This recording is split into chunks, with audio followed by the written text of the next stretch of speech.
सा कड़वा है कि जैसे अभी बात करें तो एक चर्चा का दौर चल गया है कि जब एक यादव की हत्या हो गई तो तमाम यहाँ पे नेता जो है विपक्ष और सांसद विधायक आने शुरू हो गए। जब किसी और गरीब मजलूम अन्य जातियों की हत्या होती है या जो है पुलिस इनकाउंटर किया जाता है तो उनके दरवाजे पर कोई क्यों नहीं? इतना बड़ा गुनहगार, इतना बड़ा माफिया, इतना बड़ा टेररिस्ट वो नहीं था कि उसका आपको एनकाउंटर करना पड़ता। और अगर था तो आप चप्पलों में एनकाउंटर करने क्यों गए? अगर आपको पता था कि उसकी आपने कहा कि उसकी आपके साथ मुठभेड़ हुई, वो भाग रहा था, आपने जो भी स्टेटमेंट दिए, तो आपको ये भी तय करने की ज़रूरत थी कि अगर इतने बड़े क्रिमिनल के साथ आप उसका एनकाउंटर करने जा रहे हैं तो आप पूरी तैयारी के साथ जाते। तो आपका ये पूरा एनकाउंटर, बाइक चोरी हो जाती है, FIR बाद में दर्ज होती है, इस तरीके के तमाम रिकॉर्ड सामने आ रहे हैं पूरे देश की जनता। मैंने कहा ज़माना है, चीज़ें छुपती नहीं है। तो मैं समझता हूँ कि मानवता के नाते तो पूरा भारतवर्ष मंगेश यादव के साथ खड़ा है। लेकिन मंगेश यादव की जो लड़ाई है, मैं क्यों खड़ा हुआ? क्योंकि उसका गलत तरीके से एनकाउंटर किया गया। अगर गलत तरीके से एनकाउंटर नहीं किया जाता तो आज मैं यहाँ पर खड़ा नहीं होता। हाँ भाई, आप देखो, उसको चाहे 10 साल की सज़ा दे देते, आप 20 साल की दे देते, आप उम्र कैद दे देते, जो भी आपको लगता था कि उसने ये जो क्रिमिनल उस पर चार्जेस लगे थे उसके अनुसार देते आप, हमें कोई आपत्ति नहीं थी। एनकाउंटर मत करो। एनकाउंटर करके आप किसको साधना चाहते हो, किसको दिखाना चाहते हो? क्यों आप यादवों की आप आए तो मंगेश यादव की बहन से आप मिले, मंगेश यादव की आप माँ से मिले, उनके पिताजी से मिले, तो उनको देख करके क्या लगता है आपको कि अब उनका जीवन यापन कैसे होगा, किस बेस पे होगा, उनका क्या आधार बनेगा? नमस्कार दोस्तों, पूर्वांचल युग जौनपुर में आप सभी का बहुत बहुत स्वागत है। दोस्तों, आज मेरी उपस्थिति जनपद जौनपुर के ग्राम सभा गरौरा में है। अगर बात करें तो इस समय मंगेश यादव एनकाउंटर का मामला थमने का नाम नहीं ले रहा है। ऐसे में 800 किलोमीटर की दूरी तय करके आए हैं विनय देव यादव, जो कि यह संसद में भी अपनी बात को उठा चुके हैं। आइए इनसे जानते हैं कि इतनी दूरी का सफर तय करके ये क्यों आए। हमारे चैनल में आपका बहुत बहुत स्वागत है। आपके तमाम दर्शकों का बहुत बहुत स्वागत, बहुत बहुत अभिनंदन कि आप इस तरीके के प्रकरणों को दिखाने के निष्पक्षता के साथ दिखाने का काम करते हैं।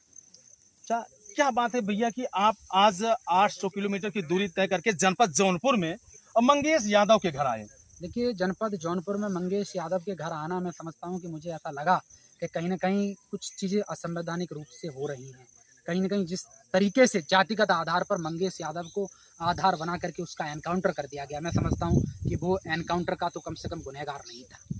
ये बात जिन्होंने एनकाउंटर किया वो भी अपनी अंतरात्मा से पूछें, और जिनके दबाव में आकर के किया वो भी लोग पूछें कि एक व्यक्ति को आप रातों रात इतना बड़ा माफिया घोषित कर देते हैं, इतना बड़ा क्रिमिनल बना देते हैं कि जिसका एनकाउंटर आपको करना पड़ता है, और एनकाउंटर को स्लीपर में चप्पलों में करना पड़ता है। तो सवाल उठते हैं। सवाल मेरा ही नहीं, देश के करोड़ों जनता सवाल उठाती है, पूछती है और पूछ भी रही है कि क्या इस देश के अंदर लोकतांत्रिक व्यवस्थाएं खत्म हो गई हैं? क्या इस देश के अंदर संविधान मर गया है?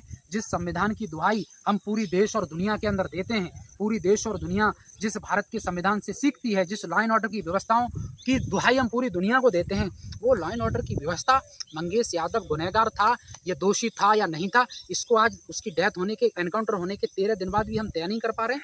ये दुर्भाग्य की बात है कि इस देश के अंदर मंगेश यादव को जातिगत आधार पर टारगेट बनाया और कहीं ना कहीं वोट बैंक की राजनीति करने के लिए उसका एनकाउंटर कर दिया, उसकी बलि चढ़ा दी। ये दुर्भाग्यपूर्ण है, ऐसा नहीं होना चाहिए था। जैसे अगर बात करें तो इस समय देखा जाए तो प्रतापगढ़, सुल्तानपुर और जो है जौनपुर में 3 जिलों में मंगेश के खिलाफ आपराधिक रिकॉर्ड मिले। ये ऐसा पुलिस के बयान में आया और पुलिस ने ऐसी लिस्ट FIR की कॉपी जारी भी की है।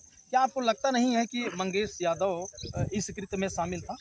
देखिए, मंगेश यादव इस कृत्य में शामिल था या नहीं था, ये जांच का विषय है। लेकिन मैं इस बात में मंगेश यादव का पक्षधर नहीं हूं, लेकिन इस बात को जरूर कहना चाहता हूं कि मंगेश यादव का जो क्रिमिनल रिकॉर्ड था, उन रिकॉर्डों के आधार पर मंगेश यादव का एनकाउंटर का प्रावधान बिल्कुल भी नहीं बनता था। ये बात मैं इस ऑन रिकॉर्ड कह रहा हूं आपके कैमरे के माध्यम से, और पुलिस प्रशासन भी जानता है कि मंगेश यादव के जितने भी रिकॉर्ड होंगे, उन रिकॉर्डों के आधार पर मंगेश यादव इतना बड़ा गुनहगार, इतना बड़ा माफिया, इतना बड़ा टेररिस्ट वो नहीं था कि उसका आपको एनकाउंटर करना पड़ता।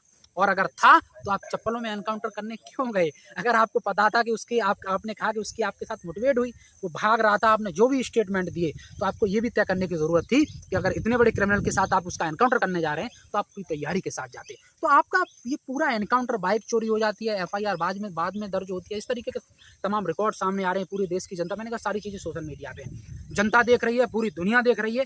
देखने के साथ साथ सवाल भी कर रही है कि क्या हम कहीं ना कहीं उस दिशा में निकल गए हैं जहाँ पर सारी की सारी अथॉरिटी हमने पुलिस को दे दी है। भाई, जो पुलिस चाहेगी जिसका एनकाउंटर करना है उसको ठोक देगी, जिसको जहाँ चाहेगी वहाँ ठोक देगी।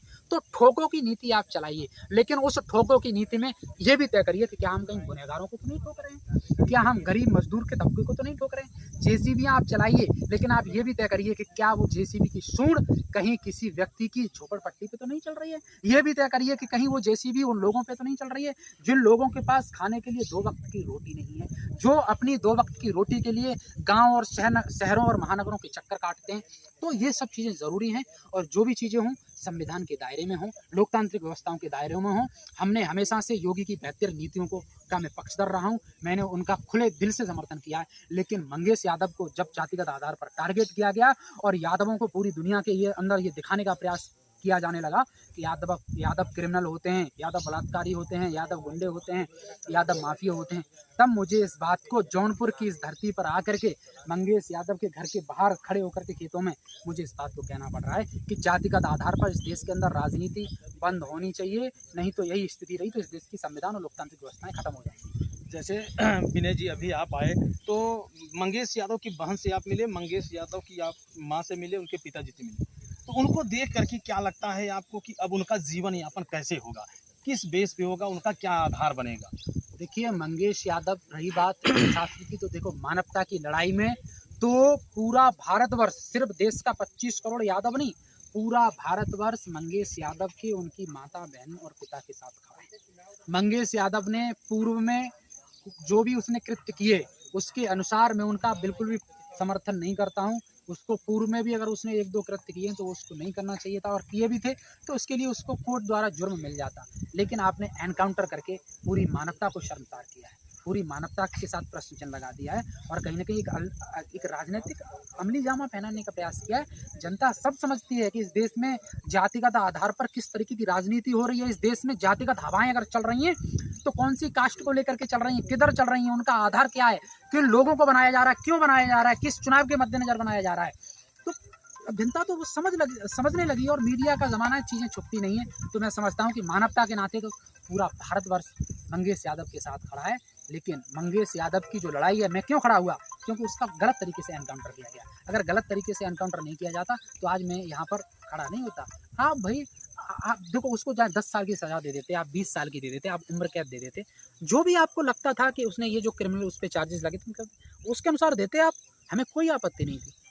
एनकाउंटर मत करो। एनकाउंटर करके आप किसको साधना चाहते हो, किसको दिखाना चाहते हो, क्यों आप यादवों की छवि को खराब करना चाहते क्या अच्छा, अभी पूर्व में जो है भी एक वीडियो जारी हुआ था और वह रिटायर्ड एसटीएफ थे, तो उन्होंने बताया था कि क्या कमर के नीचे गोली मारो तो इतना मिलता है, कमर के ऊपर गोली मारो तो इतना मिलता है, इस बात में कहाँ तक सच्चाई है? देखिए वो आईपीएस वो पूर्व में पुलिस में रहे हैं, उन्होंने चीज़ों को देखा है, तो निश्चित तौर उनका स्टेटमेंट तो ठीक है। लेकिन उस स्टेटमेंट को किन किन संदर्भों में कहाँ पे पुलिस प्रशासन प्रयुक्त करते हैं, अब ये तो पुलिस प्रशासन का जांच का विषय है, वो पुलिस प्रशासन के लोग। सवाल तो बनता है कहीं ऐसा तो नहीं कि मंगेश यादव की हत्या पैसे के लिए की गई? नहीं, निश्चित तौर पर मैंने इस बात को इसीलिए कहा कि जांच का बहुत बड़ा विषय है। ये एनकाउंटर जांच के इर्द-गिर्द घूम रहा है, और निष्पक्षता के तौर पर इसमें सीबीआई जांच का प्रावधान होना चाहिए। अगर अखिलेश यादव ट्वीट न किए होते तो आज आप यहाँ ना होते? नहीं, निश्चित तौर पर मैं समझता हूँ कि मैं इस बात के लिए अखिलेश यादव का भी, देखो अखिलेश यादव भी देखो अपोजिशन में, जाहिर सी बात है अपोजिशन का काम ही होता है। अगर इस देश के अंदर अपोजिशन मर जाएगा तो लोकतांत्रिक व्यवस्थाएं खत्म हो जाएंगी, संसद आवारा हो जाएगी। तो आवाज़ उठनी बहुत ज़रूरी है, और गलतियाँ सबसे होती हैं। तो मैं समझता हूँ कि अखिलेश यादव ने भी इस चीज़ को लेकर के खुल करके वो बोले हैं, उन्होंने अपने मत रखे हैं, अपने बिंदु रखे हैं, ये अच्छी बात है। और मैं चाहता हूँ कि कहीं ना कहीं न्याय होना चाहिए। निश्चित तौर पर हम न्याय की मांग करते हैं। एक सवाल और है आपसे, थोड़ा सा कड़वा है, कि जैसे अभी बात करें तो एक चर्चा का दौर चल गया है कि जब एक यादव की हत्या हो गई तो तमाम यहाँ पे नेता जो है विपक्ष और सांसद विधायक आने शुरू हो गए। जब किसी और गरीब मजलूम अन्य जातियों की हत्या होती है या जो है पुलिस इनकाउंटर किया जाता है तो उनके दरवाजे पर कोई क्यों नहीं जाता? चाहे ठाकुर हो, चाहे बनिया हो, चाहे दलित हो, चाहे शूद्र हो, चाहे वैश्य हो, कोई भी हो, अगर उसके साथ जाति होती है, अगर वो गरीब है, आर्थिक रूप से कमज़ोर है और उसके साथ अन्याय हो रहा है किसी भी रूप में, मैं विनय यादव उसके लिए हमेशा से खड़ा हूँ। मैं फिर नहीं देखूंगा वो कौन जाति का है। लेकिन अगर वो किसी भी जाति से है और अगर उसने वाकई में गलत कृत्य किया है और जो कृत्य किया है उसके अनुसार उसको वही सज़ा मिलनी चाहिए और इस चीज़ को कोर्ट तय कर रहा है, तो मैं समझता हूँ कि मैं उसमें बिल्कुल भी उसका समर्थन नहीं हूँ। तो मैं जातिगत आधार पे नहीं, मैं सिर्फ इस बात के लिए कहना चाहता हूँ कि कोई भी क्रिमिनल है, उसने वायलेंस किया है और वो अगर गुनहगार है तो उसको सजा दो, मैं उसका समर्थक हूँ। और गुनहगार नहीं है और वो किसी भी जाति का है तो विनय यादव उसके समर्थन में खड़ा है, उसके साथ में किसी भी तरह से अन्याय नहीं होने देगा। क्या मंगेश यादव को न्याय मिल पाएगा? निश्चित तौर पर मुझे पूरा भरोसा है, योगी जी को इस पर बहुत बड़ी निष्पक्षता दिखाने की ज़रूरत है। पूरे देश और दुनिया के सामने ये दिखाने की ज़रूरत है कि हम जातिगत आधार पर एनकाउंटर के किसी भी प्रकार के प्रावधान को हम बढ़ावा नहीं देते। तो दोस्तों, ये रहे विनय यादव और हमारी इनकी बातचीत। आपको कैसी लगी कमेंट करके आप जरूर बताइएगा। मिलते हैं किसी नेक्स्ट खबर नेक्स्ट वीडियो में, तब तक के लिए जय हिंद। बहुत